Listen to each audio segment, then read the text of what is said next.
I don't tell jokes. I tell anecdotes and lies, but I don't tell jokes. Anyway, this is a joke. And it's not a joke, it's a story. It's a true story. It really happened. Aren't you going to blow out the candles? I'm lucky if I can get my cigar into my holder. I got nothing much to lose. Never get the blues. If you asked me to get up and do it in the room here, I couldn't do it. But on the stage, I can. Because the audience is so wonderful. For 80 years, George Burns was America's favorite comedian. He earned a massive fortune worth over $30 million. His 2 adopted children thought they would inherit it all. But in March 1996, Burns made a decision that nobody saw coming. He wrote his kids completely out of his will. Every single dollar went somewhere else entirely. His family was left with nothing but questions. Friends say there were secrets Burns never told anyone. The real reason he abandoned his children involves a shocking betrayal that happened years earlier. Hasn't your doctor said to you, now, George, you got My doctor is dead. George Burns came into the world on January 20th, 1896, in a small apartment at 95 Pitt Street on New York's Lower East Side. His name was Nathan Birnbaum then, and life around him moved fast and loud. His parents, Dora and Louis, had escaped hardship in Rupcice in Galicia and carried old-world habits into a cramped new world. They had 12 children, and he was the 9th.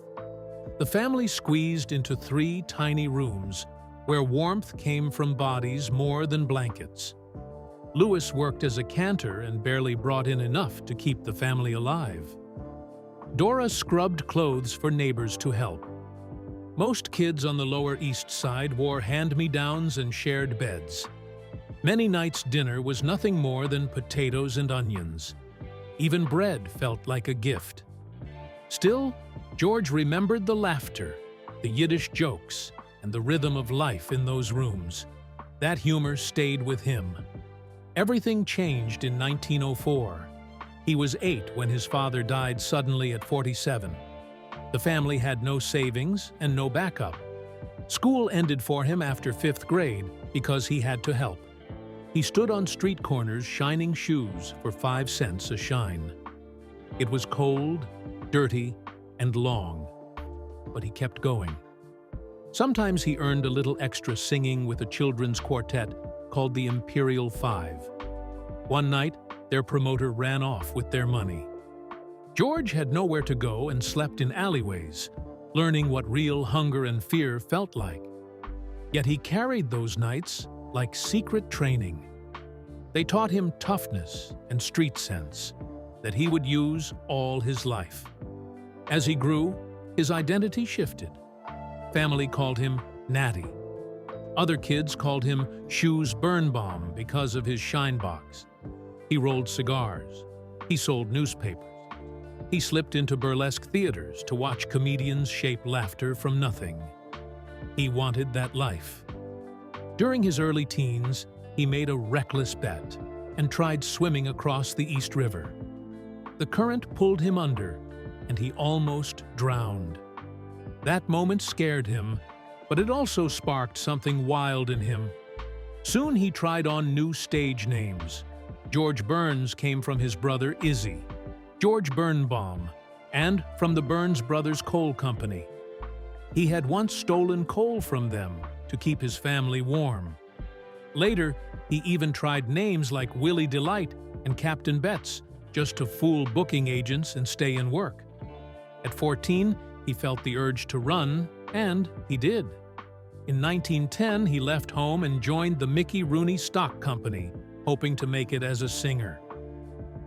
His first paid performance happened in a Midwestern theater. But he froze, forgot every lyric, and the crowd booed him until pennies rained on the stage. He was fired on the spot. The humiliation hurt, but he always said it was the best lesson he ever got. After that, he wandered through the Midwest, singing on ferry boats, in brothels, on street corners, anywhere that might offer a little money. Some days he barely ate. Some nights he barely slept. but he felt alive, and he kept moving. By 1913, he was 17 and still chasing the stage. He formed a singing trio called the Burning Three with sisters Beatrice and Irene. They toured rough vaudeville houses filled with tough crowds. Irene suddenly eloped with a sailor, leaving George and Beatrice stranded with no cash. George begged for train fare to get home and returned to New York with empty pockets and a heavy ego. But quitting never crossed his mind. Those years taught him to improvise, to deal with shady theater owners who refused to pay, and to handle the sting of failure without losing his fire. When World War I arrived, he tried to join the Navy, but they rejected him for being too short. He was 5'7", and they wanted taller men. Instead of giving up, he found another route. He disguised himself as a woman named Barbara and slipped into groups of entertainers traveling on troop ships. It was risky. One mistake could have meant arrest, but he pulled it off. He sang for homesick soldiers while praying he would not be discovered. Later, he laughed about it, but at the time it was pure survival. Reinvention saved him more than once. In 1916, he thought he had found his break when he teamed up with dancer Elsie Lorraine. They created a ballroom act and performed along the East Coast. But Elsie left him for a wealthier man, and George was stranded again. Broke and tired, he took a job as a soda jerk on Coney Island's boardwalk. As he served ice cream, he practiced jokes on customers. Some laughed, some walked away. All of them taught him timing. He learned how to read people and adjust on the spot.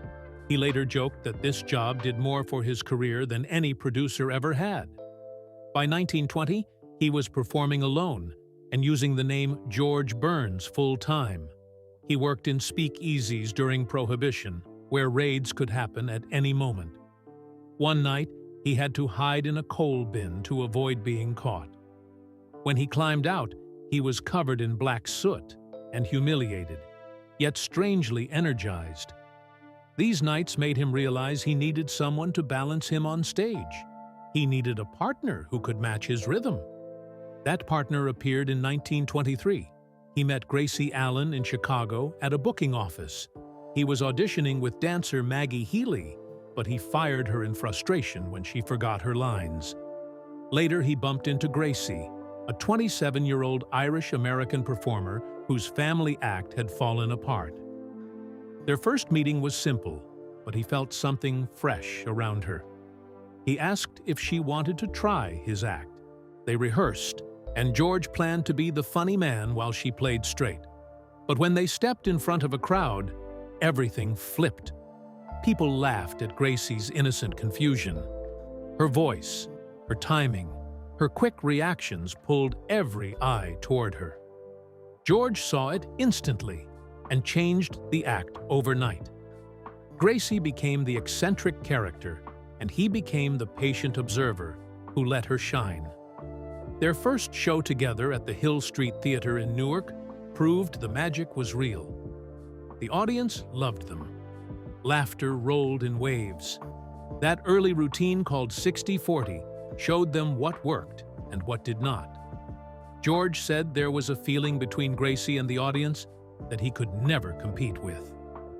By 1924, they joined the Pantages circuit and built hits like their Dizzy and Lamb Chops routines. They earned $50 a week and even bought their first car. Life finally felt like it was opening. By late 1925, George felt a fear he did not like. Another performer was courting Gracie. On Christmas Eve, he told her she had to choose, marry him or walk away. It was bold and messy, but Gracie agreed. They married on January 7, 1926, in Cleveland. The ceremony was small, but the impact was huge. Their personal life and career braided together from that moment. Weeks later, they signed a 6-year contract with RKO, which required that neither perform alone. It locked them together in a partnership that would last decades. The contract promised stability, but life brought new shadows. Gracie began fainting during rehearsals. Doctors later traced it to a heart condition that would follow her for life. George had never imagined someone so full of energy could be so fragile. She kept performing anyway. She pushed through pain and exhaustion for years, earning admiration from everyone around her. That condition finally forced her to retire in 1958, and it led to her death in 1964. But during their rise, she carried the show on her shoulders with a strength no one could see from the audience. In 1927, George Burns and Gracie Allen walked onto the stage of the Palace Theater in New York, and something shifted for them. The Palace was the highest place a vaudeville act could reach, and when they headlined there, earning $1,150 a week, it felt like the dream they had chased for years was finally within reach. The crowds loved them, especially Gracie's strange logic that made no sense but landed every time. Critics compared them to the Marx Brothers, and the laughter from those nights rolled with them wherever they went. Their rise looked fast from the outside, but behind it were the years where they struggled, switched roles, and discovered that Gracie was the true spark who made the room light up with one confused question after another. The Palace locked in their place as a top act and pushed them into the next wave of their climb. 2 years later, in 1929, they crossed the ocean for a BBC radio tour that lasted 15 weeks. It was supposed to be smooth, but the moment they arrived, British Customs seized George's cigars. He had been smoking since he was 10 and suddenly had nothing to calm his nerves.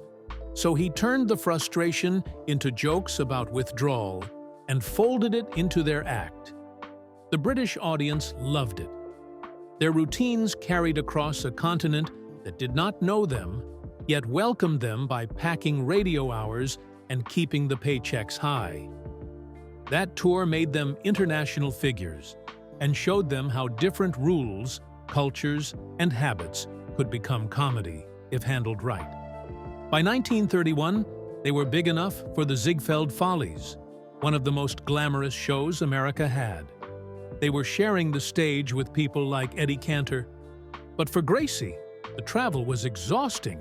She hated flying, so train rides became endless journeys between cities. During one show, she twisted her ankle mid-performance. The pain was sharp, but George picked her up, carried her onto the stage, and she kept acting with the crowd none the wiser. It became another story that followed them, proof of their deep bond and their respect for the audience that filled every seat. Around that same time, George was doing something few entertainers dared. While others spent their money on clothes and fancy hotel rooms, he used their vaudeville earnings to quietly buy foreclosed real estate during the 1929 crash. He was buying properties for pennies while the country panicked.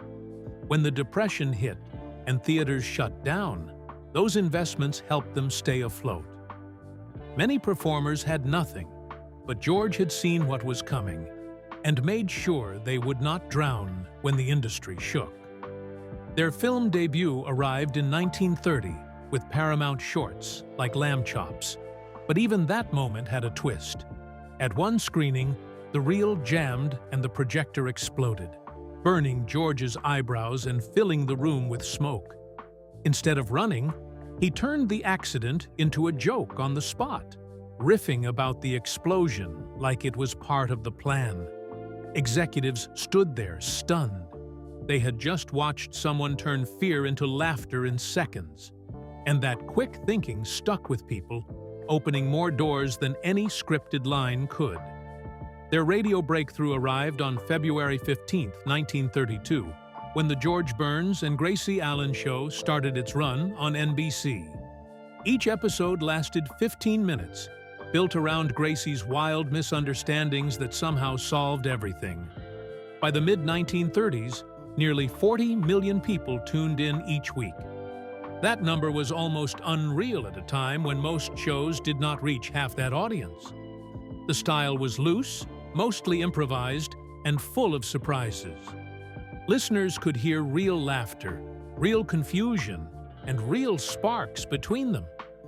Ratings jumped from 19.3 to 31.3 within a year, a rise of more than 60%. They had shown that radio did not need tight scripts to work.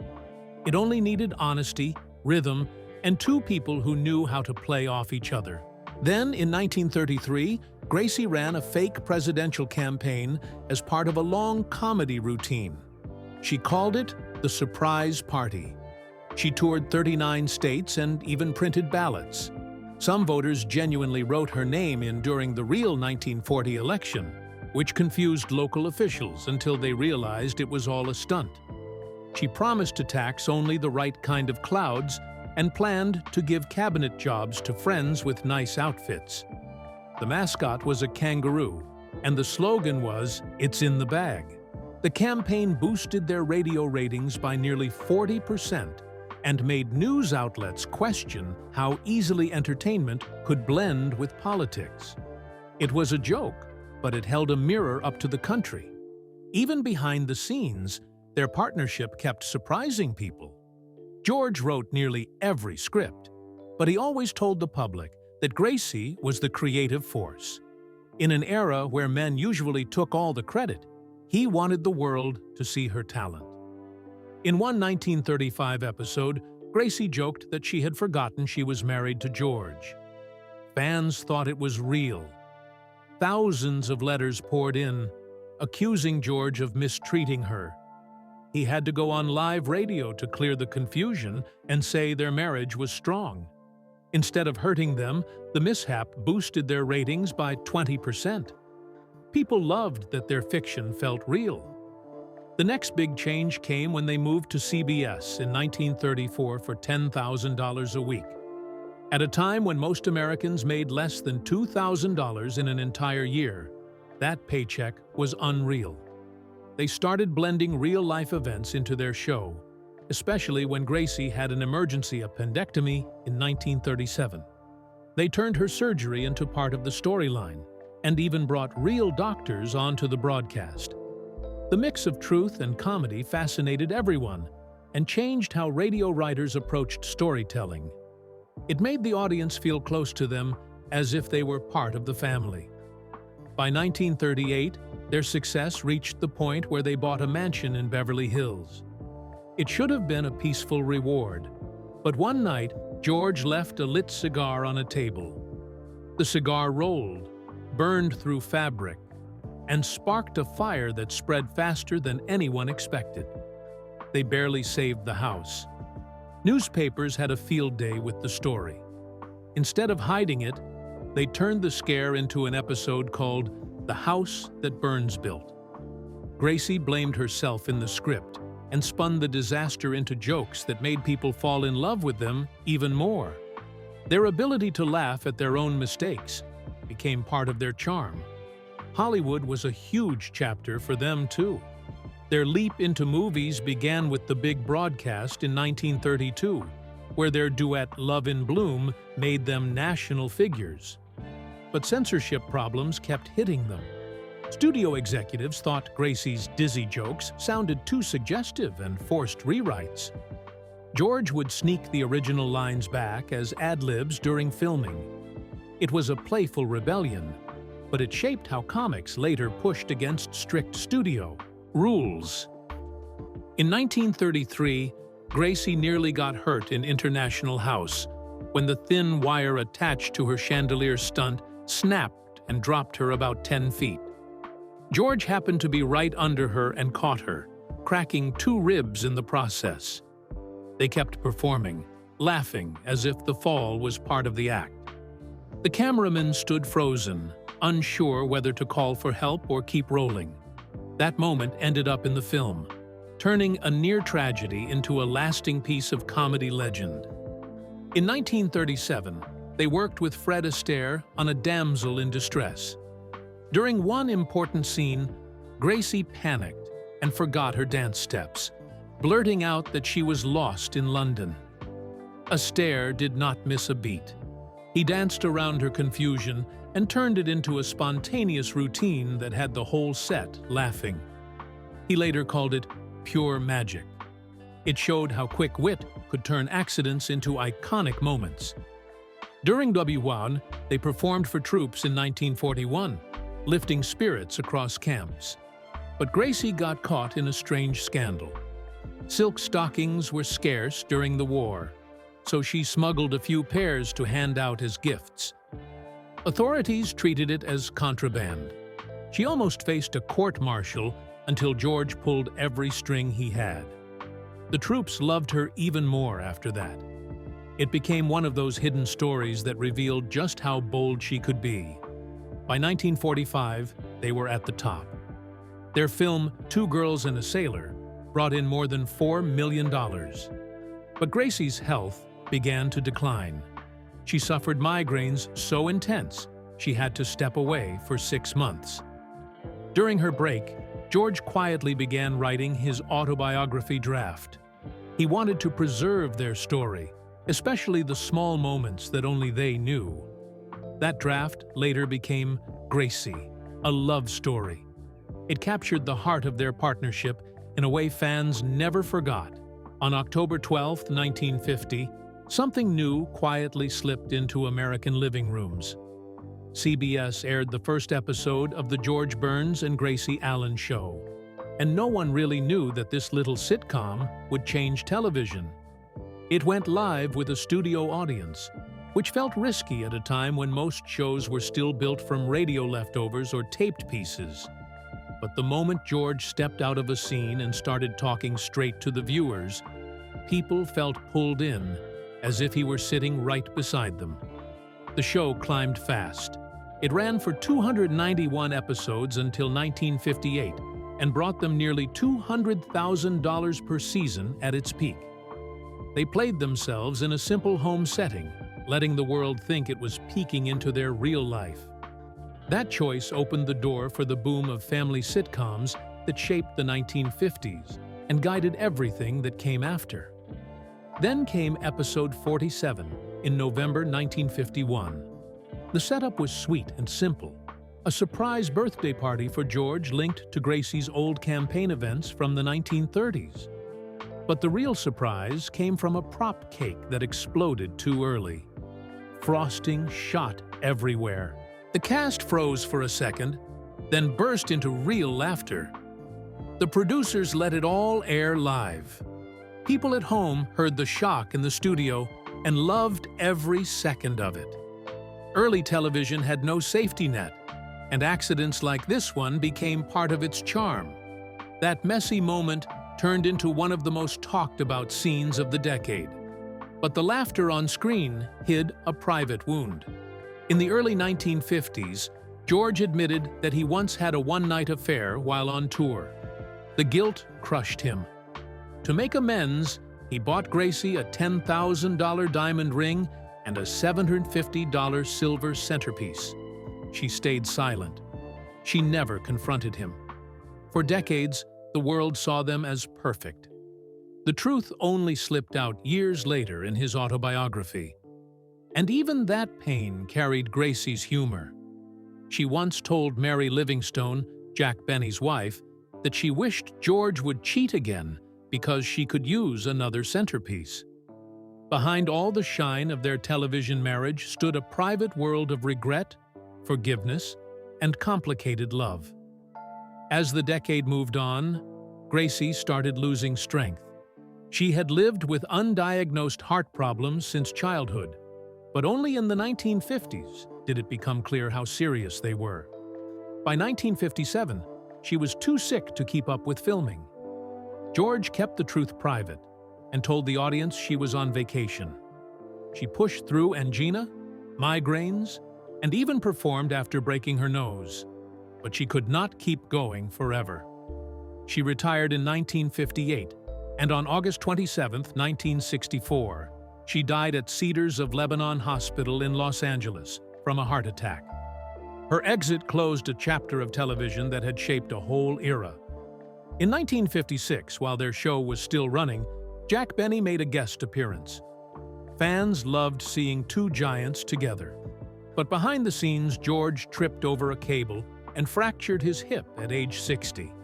He refused to stop working and filmed the rest of the season sitting down. He turned that injury into another piece of his legend, joking later that it was a small price to pay for comedy. His spirit never bent, even when his bones did. The day Gracie died broke him. On August 27, 1964, she left the world at 69, and George almost collapsed at her funeral. He later said he had cried only twice in his life, once for his mother and once for Gracie. For 2 years after, he kept an empty chair on stage during his live shows. He would turn toward it, deliver lines to her, and tell the audience that she was just off stage. People cried with him. That empty chair became a symbol of the love he carried long after she was gone. But life kept moving. In 1965, he tried a new show called Wendy and Me. He played a landlord who spied on his tenants. It did not land well. Without Gracie's spark, the show felt hollow. It lasted only one season before ABC cut it loose. At 69, George wondered if his career had ended. He went back to nightclub tours, rebuilt from scratch, and learned what it meant to work alone after a lifetime as part of a duo. By 1967, he reached a breaking point. He was drinking heavily and smoking non-stop. During a Las Vegas residency, he collapsed on stage from exhaustion. Doctors told him he would not survive the year if he did not stop. He quit everything overnight. No alcohol, no cigarettes, no easy crutch. He said later that the choice saved his life, and it became a turning point that kept him going for decades. In 1969, he tried again with a grandpa for Christmas specials. He hoped they would remind people of who he was.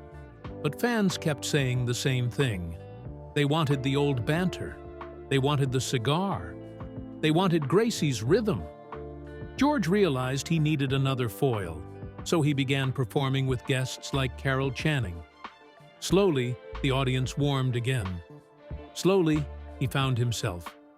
In 1968, he published his memoir, I Love Her, That's Why. It sold more than 100,000 copies. It mixed honesty with humor, sharing details like Gracie forgetting where she parked her car. The success funded his first solo tour.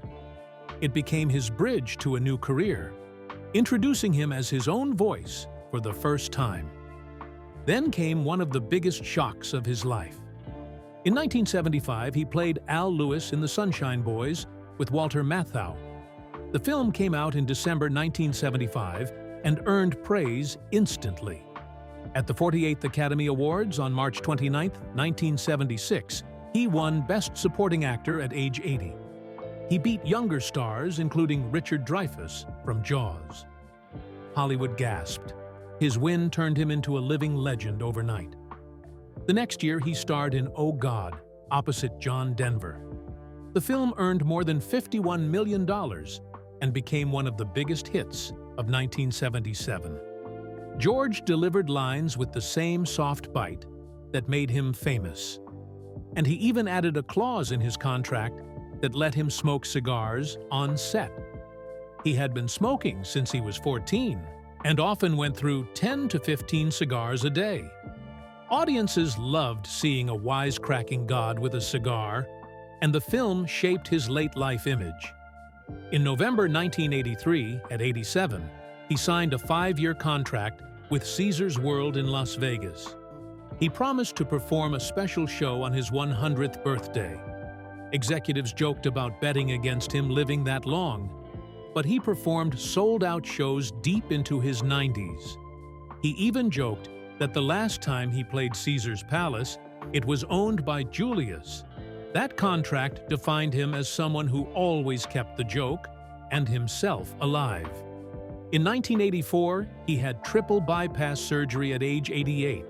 Most people would disappear for a year. He was back filming Oh God, You Devil within months, often working in a wheelchair. He hid it from the camera and filled every line with the same energy he had in his youth. His determination inspired everyone around him. In 1988, at 92, he received the Kennedy Center Honors. He performed a duet with Bette Midler that night. Later that year, he released Gracie, a Grammy-winning album that blended his voice with archival recordings of hers. Fans cried hearing them together again. It felt like he had reached through time to hold her hand one more time. But time kept taking its toll. In July 1994, he slipped in his Beverly Hills bathtub at age 98. He hit a soap dish and badly gashed his head. At Cedars-Sinai, doctors noticed his speech was slurred. They performed emergency surgery to relieve fluid from his brain.